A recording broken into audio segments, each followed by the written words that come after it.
नमस्कार, मैं राज साल्वे आपका नाद विनो फ्लूट में स्वागत करता हूँ। आज मैं आपको D base and E base जो कि विद गंदार होल है और साथ ही उसमें एक फ्लूट में मैंने उसे कस्टमाइज किया है, सेकेंड उसे फ्राई किया है, तो उसका जो टोन क्वालिटी वो किस प्रकार से मैं आज आपको दिखाऊंगा। तो ये तीनों फ्लूट हैं, ये इस प्रकार से।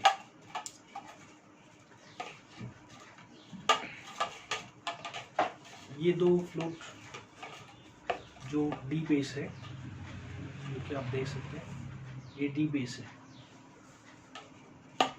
इनके लास्ट में ये दो होल मैंने जो बनाए हैं, जिसे हम गंदार होल बोलते हैं, और ये ई बेस है, सेम इस प्रकार से। तो ये फ्लूट जो है ये फ्राई फ्लूट है। फ्राई मतलब ज़्यादा उसे ब्लैक नहीं किया है, जितना हीट रिक्वायरमेंट थी उतना ही, क्योंकि ये बाम्बू अच्छा खासा पुराना ही था, इसलिए हमें थोड़ा इसे कुछ मॉइस्चर ना रहे, इसलिए पूरा पक जाए, इसलिए जनरली इसे फ्राई किया है। पूरा ब्लैक करने से कोई मतलब नहीं आता, जितना हमें रिक्वायरमेंट है उस प्रकार से इसे किया जाता है। इसे बाम्बू ये पूरा गोल है, इस प्रकार से आप देख सकते हैं, दोनों साइड से स्ट्रेट भी है।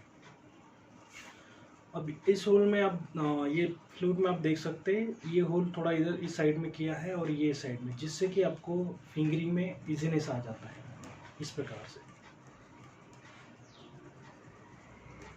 और ये बहुत ही इजी है, इजी टू प्ले। ये डी बेस है और सेम ये दूसरा ई बेस है, ये भी बहुत इजी टू प्ले है। नाद विनो फ्लूट में आपको एक चीज़ मिलेगी जो बाकी जगह नहीं मिलेगी, वो है इजीनेस ऑफ फ्लूट। बहुत ही इजीनेस है ये, इसका होल साइज भी अच्छा है, जिससे कोमल शोर प्ले करने में कोई दिक्कत नहीं आती, और fingering it's very easy to play, बहुत ही इजी। इन दोनों में अगर मैं आपको कंपेयर करके दिखाऊं, जैसे कि ये डी और ई, तो नॉर्मल हल्का सा आपको यहाँ पे डिफरेंस मिल जाएगा। इसका लेंथ इस कंपेयर टू थोड़ा कम है।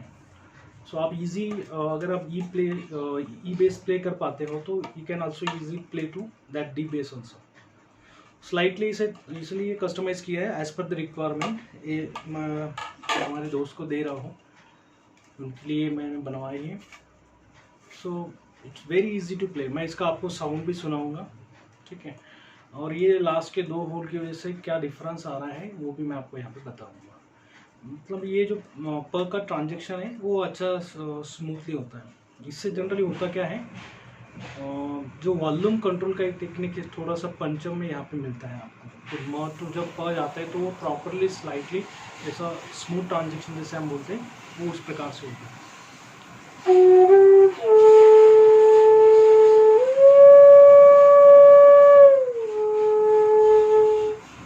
ऐसा ठीक है, सेम उसी प्रकार से ये है। ये भी डी बेस ही है, लेकिन इसमें मैंने इसे कोई कस्टमाइजेशन नहीं है। सब स्ट्रेट लाइन में सभी होल एक ही लाइन में मिलेंगे आपको, सभी होल एक लाइन में मिल जाएंगे इसके। अब इसमें थोड़ा कस्टमाइजेशन में और एक चीज़ है जो इस प्रकार से बड़ी फ्लूट प्ले करते समय वो एक चीज़ आपको यहाँ पे नोटिस होती है, ये कि अगर ये जो वाला होल है, ये होल थोड़ा इधर टिल्ट किया तो इससे क्या होता है, इस प्रकार से प्ले करने में कोई दिक्कत नहीं आती। अगर इस थोड़ा बड़ी फ्लूट में क्या दिक्कत आती है जनरली, कि ये अगर स्ट्रेट रहता है तो यहाँ पे गर्दन को आपको सीधा रखना पड़ेगा, और ये इस प्रकार से स्ट्रेस थोड़ा मालूम पड़ता है।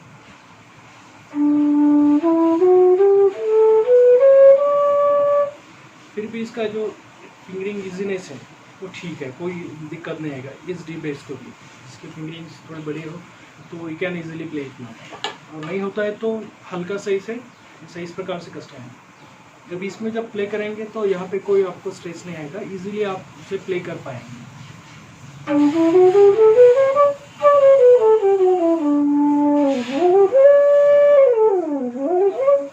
इस प्रकार से, ठीक है।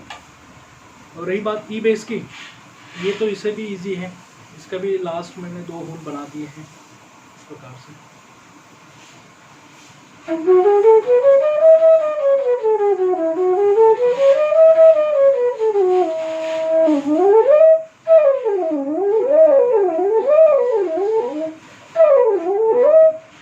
इजीली प्ले होता है, जिससे कि जो भी राग होगा, सॉन्ग होगा, और जिन्होंने जी बेस प्ले किया और इनको अभी ई बेस पे शिफ्ट होना है, so this is very easy to play.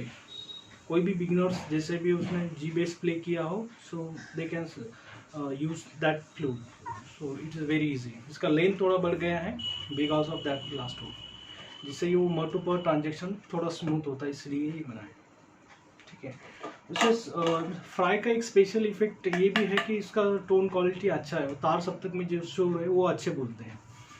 ठीक है, कुछ लोग जैसे स्टील साउंड वगैरह बोलते हैं।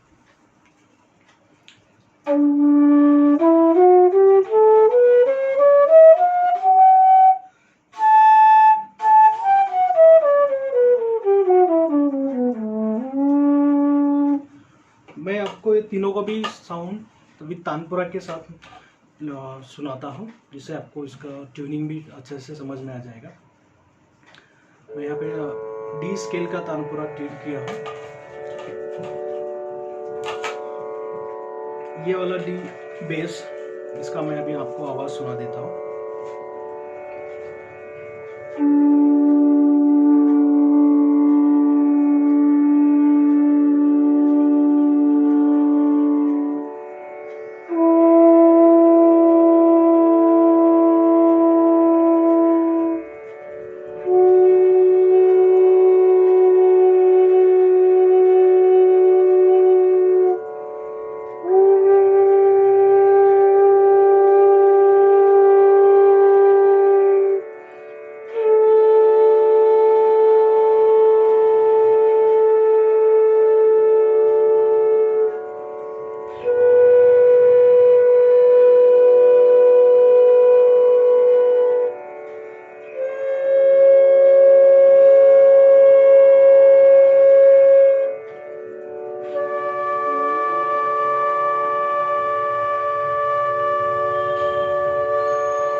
इस प्रकार से लास्ट अ से यानी कि मंद्र पंचम से लेके अति तार पंचम तक, इसका मैं एक सरगम को प्ले करके दिखाता हूँ।